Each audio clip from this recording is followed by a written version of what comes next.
20 মে 2026 আজকের দিনের কারেন্ট অ্যাফেয়ার্সের পর্বে সকলকে আরও একবার স্বাগতম জানাই। স্টুডেন্টস, আজকের আমাদের 20 মে গুরুত্বপূর্ণ কারেন্ট অ্যাফেয়ার্সের পর্বে যারা যুক্ত হয়েছে সকলকে বলবো পর্বটিতে একটা করে লাইক করো এবং শেষ পর্যন্ত দেখতে থাকো। আজকের আমাদের এই পর্বটিতে আমরা আলোচনা করতে চলেছি খুবই গুরুত্বপূর্ণ কয়েকটা কারেন্ট অ্যাফেয়ার্স নিয়ে, যেগুলো তোমাদের পরীক্ষাতে আসতে পারে। এমন কিছু জিকে প্রশ্ন উত্তর নিয়েও আমরা চর্চা করব। সো সমস্ত স্টুডেন্টস যারা যুক্ত হয়েছো সকলের কাছে আবারও একবারও রিকোয়েস্ট, লাইক এবং শেয়ার করতে ভুলো না এই সেশনটিকে। TWS একাডেমি অ্যাপটাকে অবশ্যই ডাউনলোড করে ফেলো নিজের মোবাইলে। চলো শুরু করছি আজকের আমাদের প্রথম প্রশ্ন দিয়ে।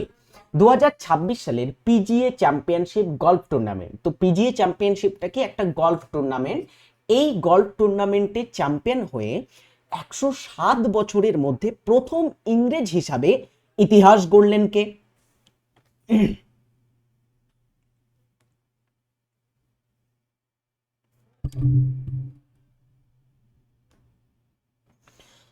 107 বছরের পিজিএ চ্যাম্পিয়নশিপের ইতিহাসে প্রথম ইংরেজ হিসাবে যিনি এটা চ্যাম্পিয়ন হয়েছেন তিনি হলেন অ্যারন রায়। দেখো, Aaron Roy an Indian origin golfer. ইনি একজন ভারতীয় বংশোদ্ভূত। তার পূর্বজ যারা আছে, তার যারা পূর্বসূরি আছে তারা ভারতীয় বংশোদ্ভূত বা ভারতের ছিলেন। তো সেই ইন্ডিয়ান অরিজিন একজন গল্ফার তিনি। Surge past Alex Smalley and Jon Rahm to win the PGA Championship, becoming the first Englishman in 107 years to lift the title. 107 বছরের পিজিএ চ্যাম্পিয়নশিপের ইতিহাসে প্রথম ইংরেজ ব্যক্তি হিসাবে তিনি কিন্তু এই টুর্নামেন্টটা জিতেছেন, এবং তিনি যাদেরকে পিছনে ফেলে এই টুর্নামেন্টটা জিতেছে তারা হচ্ছে বিশ্বের 1 নম্বর অ্যালেক্স ইসমাইলি অ্যান্ড জন রাহেম। তাদেরকে হারিয়ে তিনি কিন্তু বা তাদেরকে পিছনে ফেলে তিনি এটা চ্যাম্পিয়ন হয়েছেন। এর পরবর্তী প্রশ্ন, মে 2026 সালে ভারত সরকার গুজরাটের কল্পসর প্রকল্প এর প্রযুক্তিগত সহায়তার জন্য কোন দেশের সাথে চুক্তি স্বাক্ষর করেছে? কল্পসর প্রকল্পটি হচ্ছে একটি জলাধার প্রকল্প আমাদের ভারতবর্ষে। এটা গুজরাট রাজ্যে অবস্থিত আছে। এই প্রকল্পটার উন্নয়নের জন্য প্রযুক্তিগত সহায়তার জন্য ভারত সরকার সম্প্রতিকালে চুক্তি স্বাক্ষর করেছে একটা দেশের সাথে। কোন দেশ? দেখো, এটা কেন এত গুরুত্বপূর্ণ? বিকজ এই চুক্তিটা স্বাক্ষরের পিছনে প্রধানমন্ত্রী নরেন্দ্র মোদী কিন্তু সেখানে উপস্থিত ছিলেন যখন চুক্তিটা স্বাক্ষর হয়।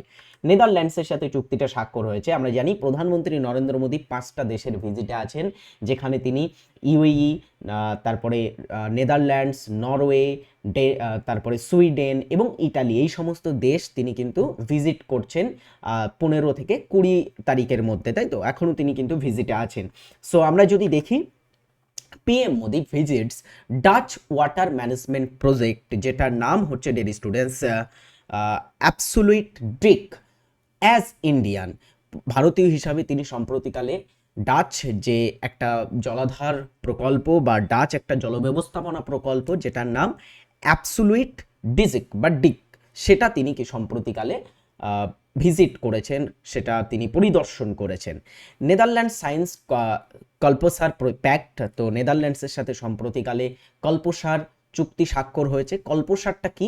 কল্পসার হলো ভারতের গুজরাটের খাম্বাত উপসাগরে প্রস্তাবিত একটি বিশাল জলসম্পদ ও অবকাঠামো উন্নয়ন প্রকল্প।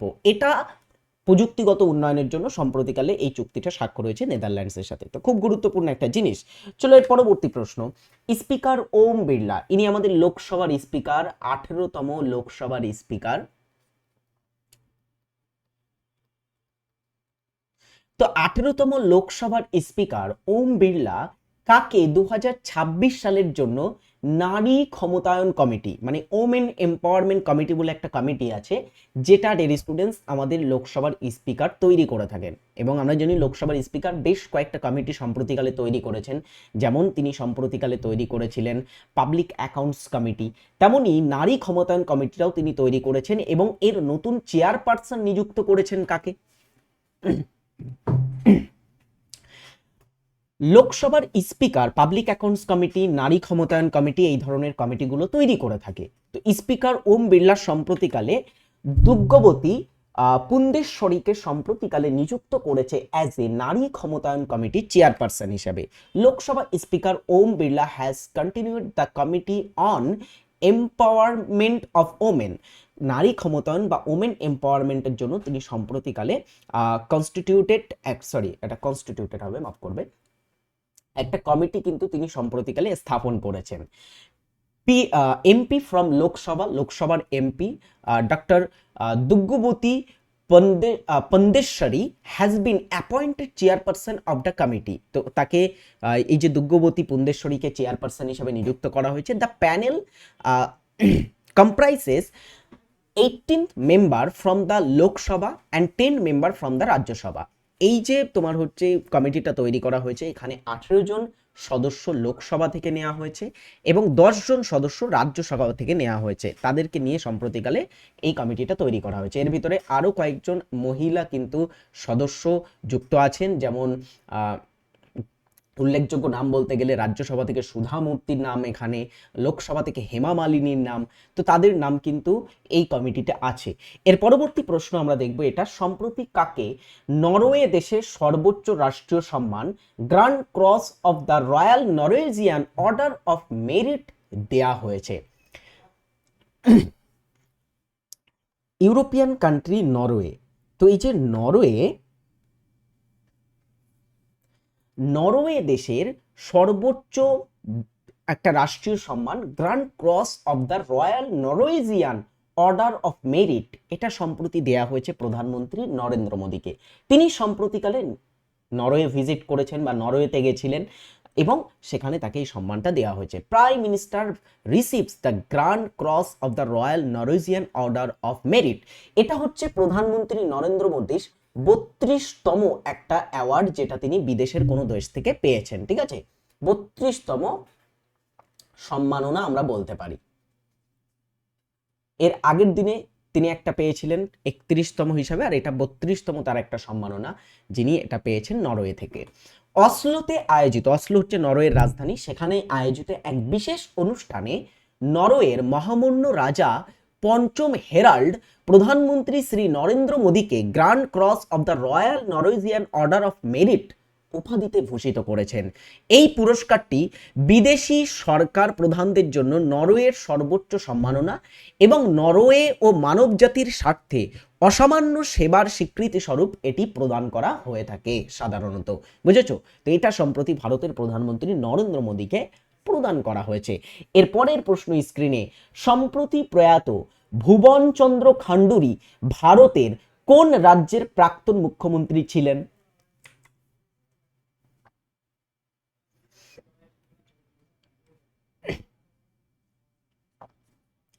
সম্প্রতিকালে প্রয়াত হয়েছেন প্রাক্তন মুখ্যমন্ত্রী ভুবনচন্দ্র খান্ডুরি এবং তিনি উত্তরাখণ্ড রাজ্যের প্রাক্তন মুখ্যমন্ত্রী ছিলেন। Former Uttarakhand CM Bhuvan Chandra Khanduri passes away, সম্প্রতি তিনি প্রয়াত হয়েছেন।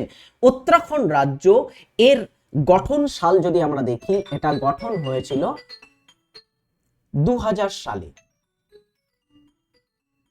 কবে গঠন হয়? 2000 সালে গঠন হয়। Excuse me.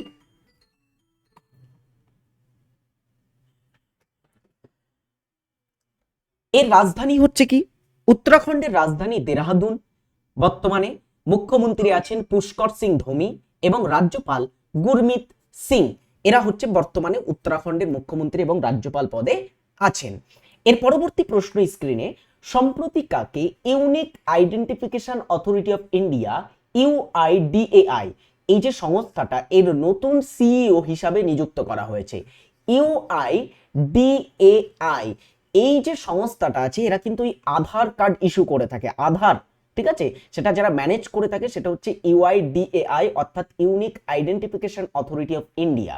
এর নতুন সিইও বা চিফ এক্সিকিউটিভ অফিসার হিসেবে নিযুক্ত করা হয়েছে কাকে? অ্যান্সার হচ্ছে সৌরভ বিজয়কে। Sourav Vijay assumes charge as chief executive officer of unique identification authority of India. এর পরবর্তী প্রশ্ন স্ক্রিনে, সম্প্রতি ভারতের ইতিহাসে প্রথমবারের মতো সুপ্রিম কোর্ট কোন প্রাণীর ক্ষেত্রে ইউথেনেশিয়া বা যন্ত্রণাহীন মৃত্যুর অনুমোদন দিয়েছে? এর আগেও আমরা দেখেছি আমাদের ভারতবর্ষে সুপ্রিম কোর্ট মানুষের ক্ষেত্রেও এই ইউথেনেশিয়া বা প্যাসিভ ইউথেনেশিয়ার কিন্তু স্বীকৃতি দিয়েছিলেন, এবং সম্প্রতি একটা প্রাণীকে মারার জন্য ইউথেনেশিয়া বা যন্ত্রণাহীন মৃত্যুর অনুমোদন দিয়েছে। সেটা কোন প্রাণী? সঠিক উত্তর হচ্ছে কুকুর। Okay, supreme court permits euthanasia for stray dogs posing demonstrably dangerous to human life। যে সমস্ত ডগসগুলো সাধারণ মানুষের জন্য ক্ষতিগ্রস্ত, যারা ক্ষতি করতে পারে, জলাতঙ্ক বা এই ধরনের ভাইরাস, যে রেবিস ভাইরাস নিয়ে ঘুরে বেড়াচ্ছে এমন যে কুকুরগুলো আছে, তাদেরকে মেরে ফেলার জন্য, তাদেরকে যন্ত্রণাহীন মৃত্যু দেওয়ার জন্য এই সম্প্রতিকালে সুপ্রিম কোর্ট কিন্তু রায়টা দিয়েছে। ভারতের সুপ্রিম কোর্ট দেশের পথ কুকুর ব্যবস্থাপনা ও জননিরাপত্তা সংক্রান্ত আইনি ইতিহাসে একটা অত্যন্ত বড় নজিরবিহীন রায় প্রদান করেছে। সুপ্রিম কোর্টের সাম্প্রতিক ঐতিহাসিক রায় অনুযায়ী জলাতঙ্কগ্রস্ত, মানে যারা রেবিস নিয়ে ঘুরে বেড়াচ্ছে এমন কুকুর এবং দুরারোগ্য ব্যাধিতে আক্রান্ত অথবা প্রমাণিতভাবে অত্যন্ত বিপজ্জনক কুকুর, যাকে তাকে কামড়ে দেয় এমন ধরনের কুকুর, পথ কুকুরদের ক্ষেত্রে প্রথমবারের জন্য ইউথেনেশিয়া বা যন্ত্রণাহীন মৃত্যুর, যেটাকে দয়াবোধ বলা হচ্ছে, সেটার অনুমোদন সম্প্রতিকালে সুপ্রিম কোর্ট দিয়েছে। এর পরবর্তী প্রশ্নতে আমরা আসব, ভারতের প্রথম মেগা গ্রিনফিল্ড শিপইয়ার্ড কোন শহরে গড়ে উঠতে চলেছে?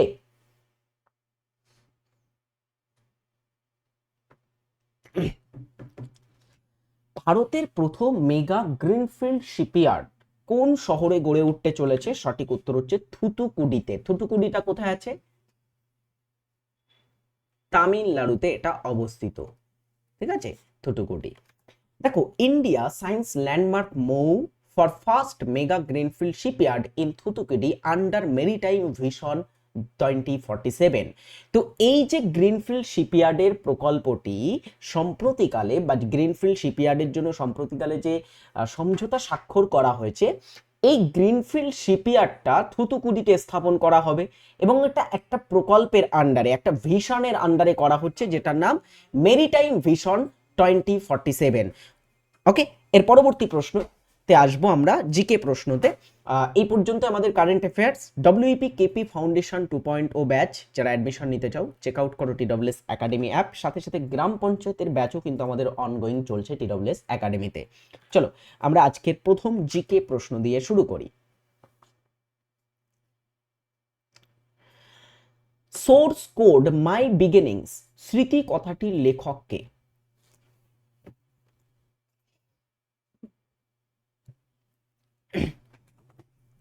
সোর্স কোড মাই বিগিনিংস হচ্ছে একটা স্মৃতি কথামূলক বই। এই বইটা লিখেছেন বিল গেটস। বিল গেটসকে, ইনি হচ্ছেন মাইক্রোসফট কোম্পানির প্রতিষ্ঠাতা, তাই তো? মাইক্রোসফটের সহ প্রতিষ্ঠাতার নাম কি?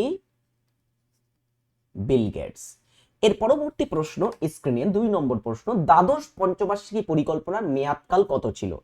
ভারতবর্ষে পঞ্চবার্ষিকী পরিকল্পনা শুরু হয়েছিল 1951 সালে। তো এইভাবে 5 বছর অন্তর অন্তর পঞ্চবার্ষিকী পরিকল্পনা চলতে থাকে। মাঝখানে কিছু কিছু সময়ে পঞ্চবার্ষিকী পরিকল্পনার বিরতিও নেওয়া হয়েছিল। এবারে দ্বাদশ পঞ্চবার্ষিকী পরিকল্পনা যেটা, সেই দ্বাদশ পঞ্চবার্ষিকী পরিকল্পনা ডিয়ার স্টুডেন্টস, সেটা ছিল শেষ পরিকল্পনা আমাদের ভারতবর্ষে, কারণ এর পর থেকে আর কোনো পরিকল্পনা করা হয়নি, ঠিক আছে? সেটা ছিল 12তম পরিকল্পনা। এই পরিকল্পনাটার সময়কাল ছিল ডিয়ার স্টুডেন্টস 2012 থেকে 2017। Option B is right answer. কিন্তু এর মাঝখানে 2015 সালে নীতি আয়োগ গঠন হয়, তারপর থেকে এটাকে তুলে দেওয়া হয় পঞ্চবার্ষিকী পরিকল্পনার যে কনসেপ্ট সেটা। T20 ক্রিকেটে একজন বোলার সর্বোচ্চ কত ওভার বল করতে পারেন?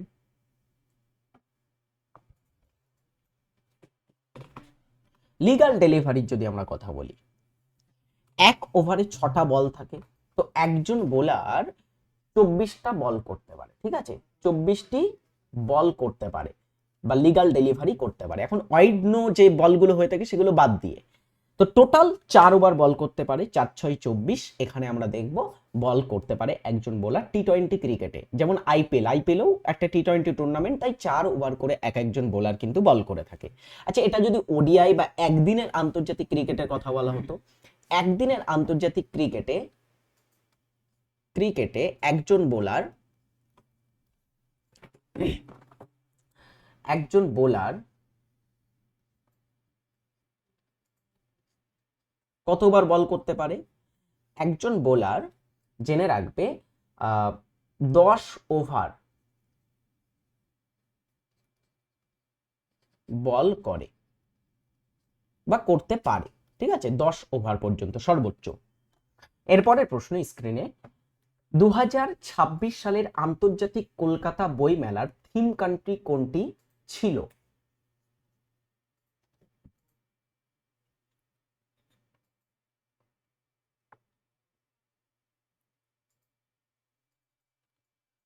দু হাজার ছাব্বিশে যে অনুষ্ঠিত হলো আন্তর্জাতিক কলকাতা বই মেলা, সেই বই মেলার থিম কান্ট্রি ছিল আর্জেন্টিনা, প্রথমবারের জন্য আর্জেন্টিনা।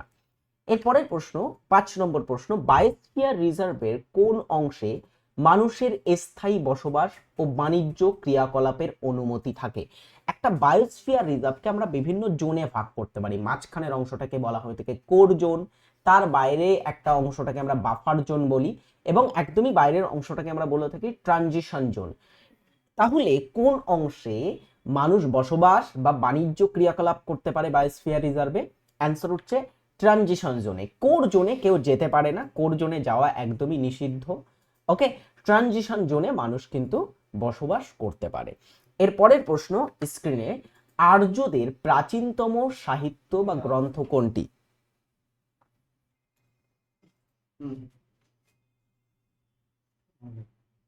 আর্যদের প্রাচীনতম সাহিত্য বা গ্রন্থ কোনটি? অ্যান্সার হচ্ছে Rigveda. Option A is right answer. ভারতীয় রিজার্ভ ব্যাংক বা আরবিআই সংক্রান্ত নিচের কোন তথ্যটি সঠিক?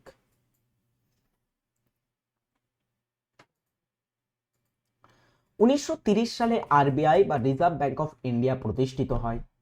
1935 সালে আরবিআই জাতীয়করণ হয়। আরবিআই এর প্রথম গভর্নর ছিলেন ওসবোর্ন স্মিথ, আর আরবিআই এর সদর দপ্তর কলকাতাতে। কোনটা ডিয়ার স্টুডেন্টস এখানে সঠিক? সঠিক তথ্যটি হচ্ছে আরবিআই এর প্রথম গভর্নর ছিলেন ওসবোর্ন স্মিথ। আরবিআই প্রতিষ্ঠিত কিন্তু 1930-এ হয়নি, আরবিআই প্রতিষ্ঠিত হয়েছিল 1935 সালে।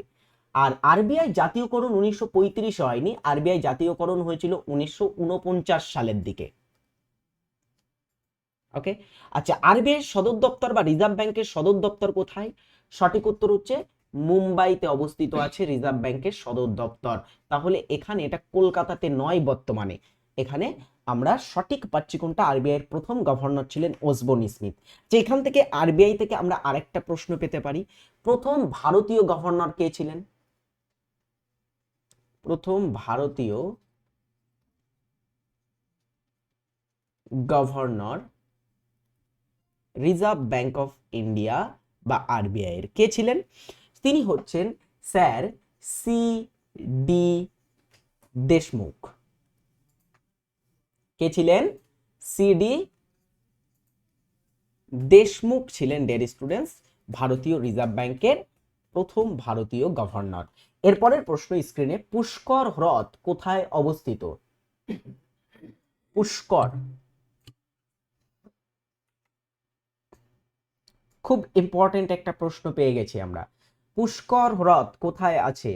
মধ্যপ্রদেশ রাজ্য, ওড়িশা, রাজস্থান। রাজস্থানে অবস্থিত আছে এই পুষ্কর হ্রদটা। আচ্ছা, রাজস্থানের আরেকটা হ্রদের নাম আমাদের কিন্তু পড়তে হয়, ঠিক আছে? রাজস্থান রাজ্য বা রাজস্থান স্টেটের আরেকটা লেক আছে। তো রাজস্থান রাজ্যে জেনে রাখো সম্বর লেক অবস্থিত। সম্বর লেক বা হ্রদটার একটা বিশেষ বৈশিষ্ট্য আছে। বিশেষ বৈশিষ্ট্য কি? এটা ভারতবর্ষের স্থল বেষ্টিত সব থেকে বৃহত্তম লবণাক্ত জলের হ্রদের মধ্যে পড়ে। এরপরের প্রশ্ন স্ক্রিনে, শরীরের কোন অঙ্গ থেকে প্রধানত ইস্ট্রোজেন উৎপন্ন হয়? ইস্ট্রোজেন একটা কি হরমোন।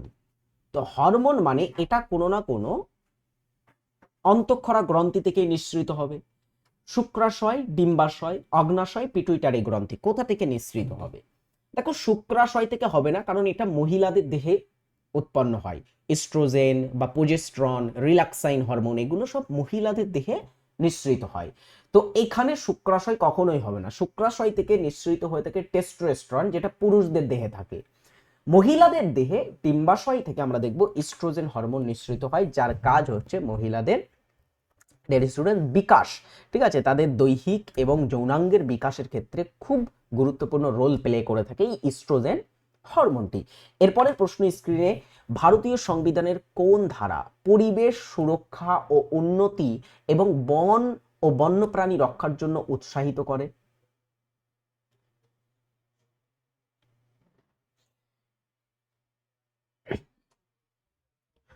ভারতীয় সংবিধানের কোন ধারা পরিবেশ সুরক্ষা ও উন্নতি এবং বন ও বন্যপ্রাণী রক্ষার জন্য উৎসাহিত করে? সঠিক উত্তর হচ্ছে 48-এর এ ধারা। Option C is right answer. এটা ভারতের সংবিধানের ডিপিএসপি পার্টের মধ্যে কিন্তু আসে। ডিপিএসপিটা কোথায়? ভারতের সংবিধানের পার্ট 4 এর মধ্যে আছে। পার্ট 4 এর মধ্যে আমরা দেখব তোমার হচ্ছে 36 থেকে 51 ধারা আছে।